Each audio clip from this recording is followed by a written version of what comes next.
தீய வாணியன் தூயவா அத்தியாயம் 47. Kamala madam, sir சாப்பிட வந்துட்டாரு, சாப்பாடு வை. பட்டு அண்ணா, காரை தொடச்சி வைங்க. மூர்த்தி, தோட்டத்துக்கு உரம் போட்டாச்சா என்று காலையிலேயே சுறுசுறுப்பாக சுற்றும் மனைவியை பார்த்து கொண்டே தீயவன் இறங்கி கீழே வந்தான். தன்னை மறந்து காலையில் மகனை கட்டிக்கொண்டு அவனும் தகப்பனை கட்டிக்கொண்டு மகனும் படுக்கையில் கிடந்தனர். தீயவன் தூங்கும் வரை துளசி அவன் அருகில் கிடந்தவள் அதற்கு மேல் அவன் அருகாமையை ரசிக்கவோ அனுபவிக்கவோ அவளுக்கு மனதில்லை. ஏதோ வலி மட்டும்தான் மிஞ்சி இருந்தது. கசப்பான புன்னகையை கொடுத்தவள் அவன் தூக்கத்தை கெடுக்காமல் எழும்பி போய் சோஃபாவில் படுத்து கொண்டாள். இவன் தூக்கத்திலேயே மகன் அருகே போக, மகன் தாயை தேடி தகப்பனருகில் வர, இருவரும் ஒருவர் கைக்குள் ஒருவர் கட்டிக்கொண்டு கிடந்தனர். காலையில் எழும்பிய துவாரகனோ தன்னை கட்டி அணைத்து கொண்டு தூங்கும் தகப்பனை பார்த்தவன் எட்டி தகப்பனின் தொடையில் ஒரு மிதி போட்டுவிட்டு எழும்பி போக, ஆ என அவன் மிதியில் கண்ணை திறந்த தீயவனோ பதறி ஓடப்போன மகனை கபார் என்று அமுக்கி படுக்கையில் தூக்கி போட்டவன், காலை உடச்சிருவேண்டா சைத்தான் என்று மகன் கன்னத்தை பிடித்து இழுக்க, அம்மா கிட்ட போகணும் விடு என்ற மகனை தூக்கி கொண்டு பால்கனிக்கு போனவன், அந்தா உன் அம்மா கீழே நிற்கிறா, இங்க இருந்து தூக்கி போறேன், போய் சேரு என்று தீயவன் மேலிருந்தே அவனை கீழே தொங்க போட்டுவிட, கீழே 2 மாடி கட்டிடம் உயரம். உடனே துவாரகனோ அம்மா ஐயையோ என்று அலற, அப்பான்னு சொல்லு, விடுறேன். சொல்ல மாட்டேன் போ. அம்மா வா வா, இந்த ஆள் என்ன கொல்ல பார்க்கறான் என்று இவன் கத்த, கீழே தோட்டத்தில் வேலை செய்து கொண்டு நின்ற துளசி மகன் சத்தத்தில் பயந்து போய் அப்படியே அந்தரத்தில் தொங்கும் மகனை பார்த்தவள் அங்கே புருஷன் செய்யும் வேலையை பார்த்து சலித்தாள். அன்புக்கும் அவள் புருஷனுக்கும் காத தூரம் போல. எப்படி அன்பு செலுத்த வேண்டும் என்றும் தெரியவில்லை. கொடுக்கும் அன்பையாவது எப்படி பிரயோஜனப்படுத்தி வைத்துக் கொள்வது என்றும் தெரியாதவன். அவனுக்கு ஏற்கனவே இவரை பிடிக்காது. இப்படியெல்லாம் பண்ணுனா எங்க ஒட்டுவான்? நாம் ஏதாவது வாயை திறந்தா நீதான் என் மகனை என் கூட சேர விட மாட்டேங்கிறேன்னு சொல்லுவாரு என்று தலையில் அடித்து கொண்டு மீண்டுமாக தன் வேலையை தொடர்ந்து விட, தேவகிதான் பயந்து போய், எம்மாடி துளசி, அந்த கிறுக்கன் கோபத்துல புள்ளைய விட்டுற போறான். அதெல்லாம் விடமாட்டார் அத்தாச்சி. இப்போ மகன் பைத்தியம் முத்தி போயிருக்காரு. அதனால உங்க பேரனுக்கு ஏதாவது ஆனா முதல்ல பதறது அவராத்தான் இருக்கும். ஓ, பொண்டாட்டி பிடிக்காது, ஆனா பொண்டாட்டி பெத்த புள்ளைய பிடிக்குமாக்கும். அவரு தப்பே பண்ணலையாம். எல்லாத்துக்கும் காரணம் நான் தானா. அதனால மன்னிப்பெல்லாம் கேட்க மாட்டாராமா. வியாக்கியானத்தை பார்த்தீங்களா அத்தாச்சி? ஓ, என் மகன் இவ்வளவு பேசுறானா? எப்பவும் எண்ணெயில விழுந்த கடுகு போலத்தான் நிற்பான். அவன் பேசி நான் பார்த்ததே இல்லை என்று ஏக்கமாக கூற, அதான் ஆச்சரியமா இருக்கு அத்தாச்சி. மகனுக்காக என்கிட்ட நெருங்கி வராரா இல்லை என்ன நெருங்க ஆசைப்படுறாரான்னு தெரியல. அண்ணா ஏதோ ஒன்று, அப்போ இருந்த உன் மகன் இப்போ இல்லை. ஒரு வேளை உன்னை நேசிக்க ஆரம்பிச்சிட்டானா? எனக்கு ஏதாவது வாயில் வந்துட போதா தாச்சி? அவருக்காக அல்லல் படும்போது வராத பிரியம், அவரே கதின்னு கிடக்கும்போது வராத நேசம், விலகி நிற்கும்போது வருதா? அவர் தேவைக்கு மறுபடியும் என்னை பயன்படுத்த பார்க்குறாரு, அவ்வளவுதான். ஒரு வேளை அவன் உன்னை ஏற்றுக்க நேசிக்க நினச்சா என்று தேவகி கேள்வியாக மருமகளை பார்க்க, செத்த பொணத்துக்கிட்ட உணர்ச்சியை தேடுறதும் இந்த துளசிக்கிட்ட இறந்த காதலை தேடுறதும் ஒன்று தான் தாச்சி. போட தெரியாத இடத்துல காதலை போட்டு காதல்னாவே எனக்கு பயந்தான் வருது. வேண்டாண்டா சாமி, இனிமே இந்த காதல் கத்திரிக்கா இது பக்கம்லாம் ஜென்மத்துக்கும் திரும்பி பார்க்க மாட்டேன். அதற்கு தேவகியோ பெருமூச்சு விட்டுக்கொண்டே மகனை அண்ணாந்து பார்க்க, அவனோ காஃபியை பால்கனி திண்டின் மீது உட்கார்ந்து உறிந்து குடித்து கொண்டே பூவை பறித்து கொண்டு நின்ற மனைவியை தான் பார்த்தபடியே தேநீரை ரசித்து குடித்து கொண்டிருந்தான்.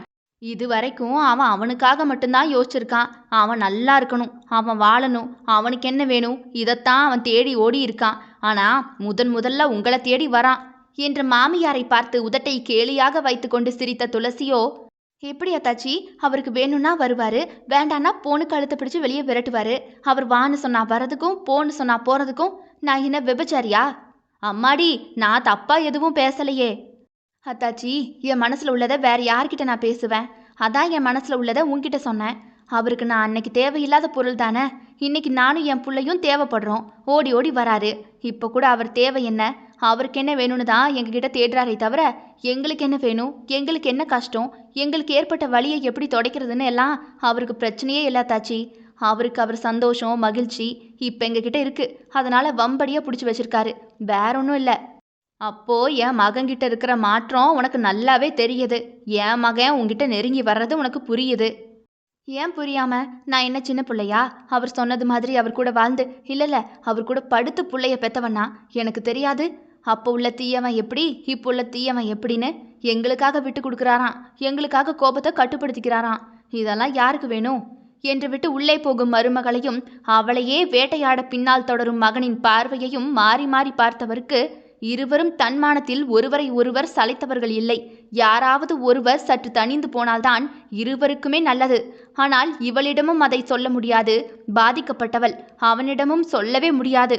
இந்த கதைக்கு தீர்வுதான் என்ன என்று தெரியவில்லையே கடவுளை என்று தேவகிதான் புலம்பிக் கொண்டே நின்றார் அங்கு. அவன் கோபம், எரிச்சல், ஆத்திரம், சலிப்பு இது யாவும் தெரிந்த தாய்க்கு அவன் ரசனை பார்வை மருமகள் மீது படுவது புரிந்தாலும் புரிந்து கொள்ள வேண்டியவள் புரிய வேண்டுமே. அவன் காதலுக்கு மட்டுமல்ல, அவளுக்கும் மரியாதை கொடுக்க வேண்டும். அவள் இழந்ததுக்கு எல்லாம் அவன் கொடுக்க போகும் மரியாதையும் சம உரிமையும் தான் சன்மானம்.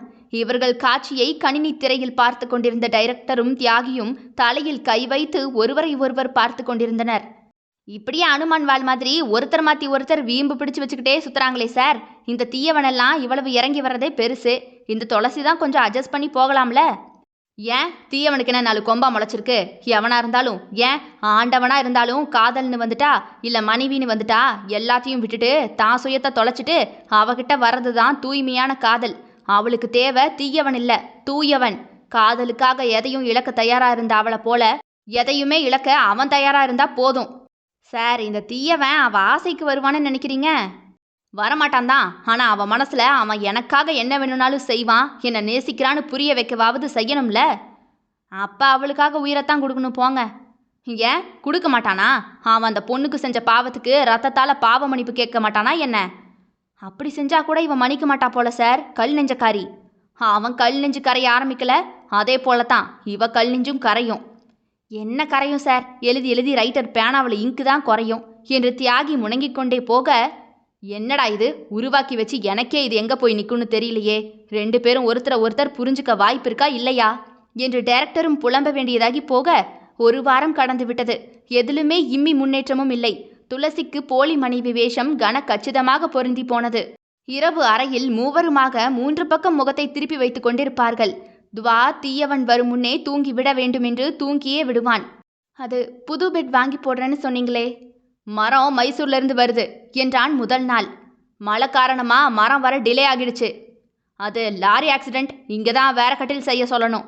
இப்படி தேர்தல் நேர வாக்குறுதியாக அவன் சொன்ன கட்டில் சமாச்சாரமோ காற்றோடு கரைந்து போய் தினமும் மனைவி அருகே வந்து படுத்துக்கொள்வான். அவள் எழும்ப போனால், ரூல்ஸுமா ரூல்ஸு, ஒரே கட்டில் படுக்கணும்னு சத்தியமணி தந்திருக்க. அப்போ அங்கே போய் படுங்க. இடம் இருந்தா போக மாட்டானா என்ன? படு என்று விடுவான். இவள் அவன் ஆள் தூக்கம் போகும் வரை காத்து கிடந்து நகர வேண்டும்.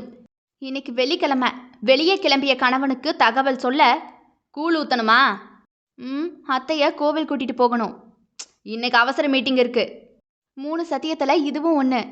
கிளவிய கிளம்பி வர சொல்லு. நான் ஆஃபீஸ் வர போயிட்டு வரேன். நீயும் மகனும் கிளம்பிருங்க. அவளுக்கு அவனோடு எங்கும் போகவே விருப்பமில்லை என்றாலும் தேவகிக்கு தீயவனுக்கும் இடையே பிணைப்பு வர வேண்டும். அவளும் போய்த்தானே ஆக வேண்டும். எனவே மகன் முரண்டு பிடிக்க அவனையும் கிளப்பி காத்திருக்க தீயவன் கார் வரவும் மூவருமாக பின்னிருக்கையில் அமரவும் காரின் முன்னிருக்கையில் தீயவன் அமர சைரன் வைத்த கார் தேவகி போகும் கோவிலுக்கு பல்லாக்கு போல பவனியாக வந்தது.